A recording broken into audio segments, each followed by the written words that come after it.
Okay, what's up, fellas? We got a lot of NBA trade rumors to get through. If you're new here, what's up? My name is Tucker. We've got Ben Simmons stuff today. We've got D'Angelo Russell rumors in Minnesota. We've got the Rockets trying to trade up to the first pick. Shams came out with a ton of rumors the other day that we're going to go through this week. But as I said, we're going to begin in this video by talking about some Ben Simmons trade stuff. So we'll go ahead and get into it. Okay, let's go ahead and go into some of the details of the rumors, and then we'll get to a handful of different teams that now with this new information we can kind of point to as the most likely Ben Simmons trade destination. So essentially all this article was saying was the Sixers are officially opening up Ben Simmons trade talks, which is kind of in contrast to what we had heard from them over the past couple of weeks, where they were trying to evaluate his future with the team. And then they had a meeting with Simmons, and then they basically said that they're committed to trying to make this work, to trying to improve his game, to trying to figure out a way for it to work with him and Embiid. And at the time, I was speculating the whole time that it was just their way of boosting his value. They declined a trade offer from Indiana. There was Malcolm Brogdon and a first, I believe.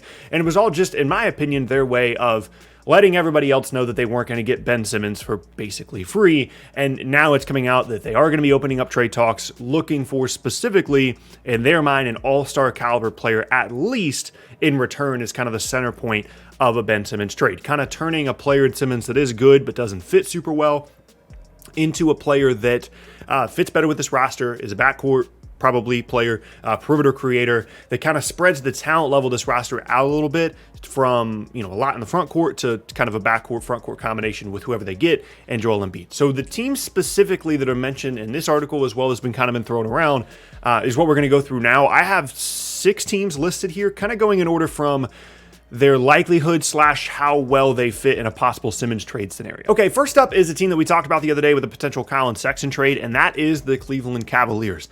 For Simmons specifically, like in terms of the Cavs and Simmons fit, it's certainly an interesting one because a scenario in which he can really be allowed to grow and develop independent of any other circumstances is probably pretty ideal for him, at least in terms of like his mental stakes. I think a lot of the shooting stuff and the struggles he's having on the court are kind of a mental thing, and you can't really get more out of the spotlight right now than Cleveland. So he goes to Cleveland and he kind of gets to do his own thing. There's nobody else really in his way. And again, he can just kind of grow and develop. So that fit is really interesting, really intriguing, and probably really beneficial to Ben Simmons. However, when it comes to the trade itself, it would have to be like Colin Sexton and some stuff in exchange for Ben Simmons. And if you're Philly, I'm not sure that Colin Sexton is a guy that you're really want to be super attached to when you're trying to make a title run and you're looking for the backcourt guy that's going to do everything for you offensively and is going to run everything. I'm not sure Colin Sexton has shown an ability to be that guy on a winning team at a high level in the postseason. Scoring-wise, certainly, statistically, it's up there, but I'm looking for a guy that's going to create, that's going to get other guys involved, that's going to get Tobias Harris, Joel Embiid involved while also being a good individual scorer. I'm not convinced Colin Sexton is that guy, and I don't think this would be a priority for Philly to try and work out a trade between them and Cleveland. Next up is a really interesting team, though, and it's Sacramento. There have been some rumors flying around about a possible De'Aaron Fox-Ben Simmons swap. If I'm Philly and I have the possibility of getting De'Aaron Fox, that is a trade that I am focusing on. That's a trade I'm trying to make happen.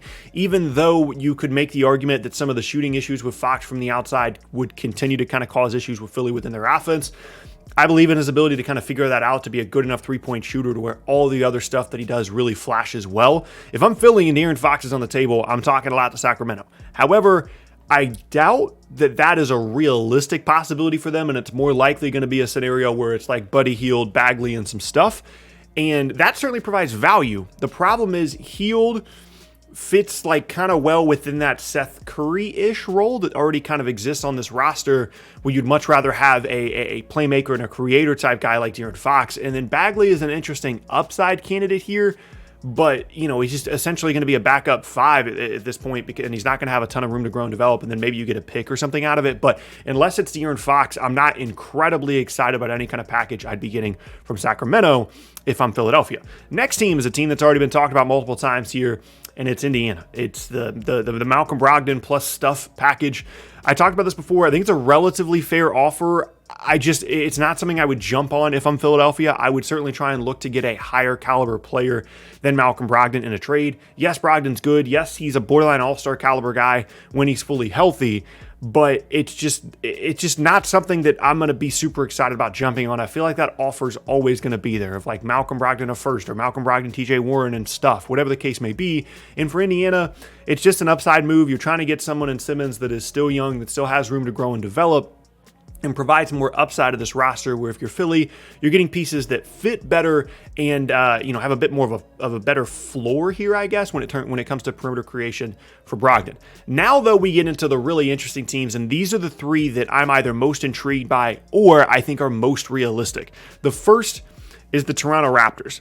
Kyle Lowry potential sign and trade here. Some other stuff possibly involved as well. I think that's a really intriguing situation for a possible Ben Simmons trade, because Toronto and Simmons together is really, really cool to me. I feel like if there's a team in the league that's going to be able to unlock everything Ben Simmons is going to be able to do, that team is going to be Toronto. And he's got space to kind of grow and do what he wants to. There's not really a ton of guys in his way, but they also have a complementary group around him to where they can be a good team as well. And then Philly can get Kyle Lowry, a guy that they've been linked to for a long, long time. The problem with this is there's been a bit of a rivalry in the postseason between these two teams. They play each other a lot. And if you're Philly and you think, hey, Toronto's done a really good job of developing players, certainly players much less talented naturally than Ben Simmons, do I really want to trade Simmons to a team that I'm going to be playing a lot, that I could possibly be playing in the postseason? Or would I rather look at the other two options I'm going to bring up here on this list rather than having to run into Simmons all the time? That's just a consideration. Ultimately, my mindset has always been just go out and get the best trade package, whether you play that team a lot or not. Just whatever you think the best deal is, take that deal. But that could be something that could come into consideration here. And the Kyle Lowry fit in Philly, I've already talked about multiple times, I think certainly works really, really well. Second to last now, again, a team that's been talked about a lot, Portland. CJ McCollum, Ben Simmons, figure out some stuff on either side. I think that works beautifully well for both teams. Portland moves on finally from the Dame CJ backcourt. They shake up their roster in a significant way. They've got a new coach, and they really try and make a run at something different next year. Simmons is the outlet guy in ball screen stuff. He's the Draymond Green type player. He can still be a really good playmaker. He can attack in transition so that Lillard can be off the ball in transition, not have to be the guy pushing it.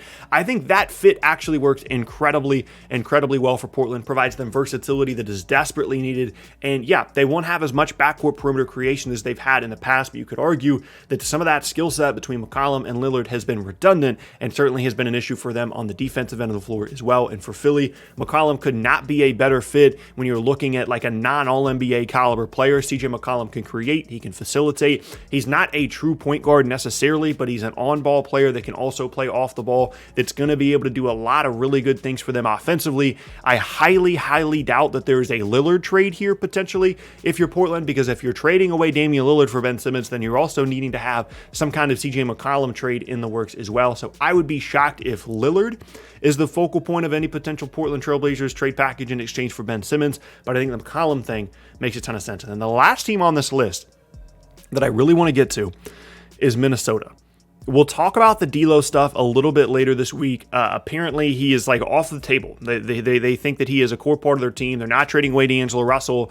So that makes Simmons trade possibilities more difficult. If D'Lo was on the table, I'd be really intrigued by the possibility of swapping D'Lo and Simmons, and then you're looking at Anthony Edwards and Ben Simmons and Karl Anthony Towns. Ben Simmons is a really intriguing fit alongside Karl Anthony Towns in the front court. He'd have all the spacing in the world he needs around him. He can guard. He can do all the good stuff that Ben Simmons does as a playmaker and as a defender without having to worry about scoring, without having to worry about spacing. Minnesota's a really intriguing fit there. And they, like I said, they have the assets to potentially make the move work, but D'Lo not being on the table certainly complicates that. So we'll have to kind of wait and see if their stance on that changes. If it doesn't, it would have to be something built around like Malik Beasley and stuff, which again, from a roster standpoint for Philly doesn't really work, because I don't think if Minnesota doesn't want to trade D'Angelo Russell, I'd be shocked if they wanted to trade Anthony Edwards. So at the end of the day, that trade doesn't really work unless Minnesota softens their stance on trading away D'Angelo Russell. Maybe the rumors and reports we're getting about him that we'll talk about later in the week is just a smokescreen to try and drive up his value. I'm not sure, but ultimately, I'd be really intrigued by some kind of move between those two teams where Simmons goes to Minnesota.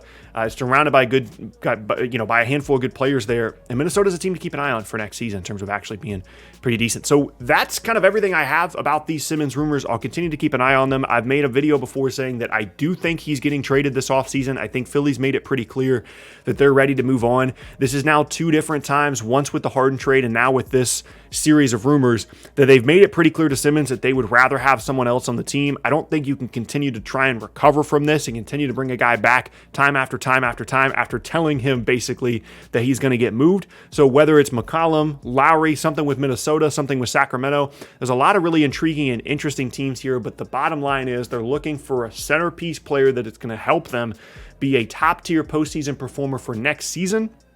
And so if you're looking at trade possibilities, keep that in mind. They need a guy at the center of it that is an all-star caliber guy that's going to help them be really good next year, because otherwise they might as well just keep Simmons, okay? So I hope you guys enjoyed the video. If you did, leave a like rating on it. Consider subscribing as well. Check out more videos from me. The box is on screen. Once again, my name is Tucker. Hope you guys have an awesome rest of your Thursday, and I will see you all next time.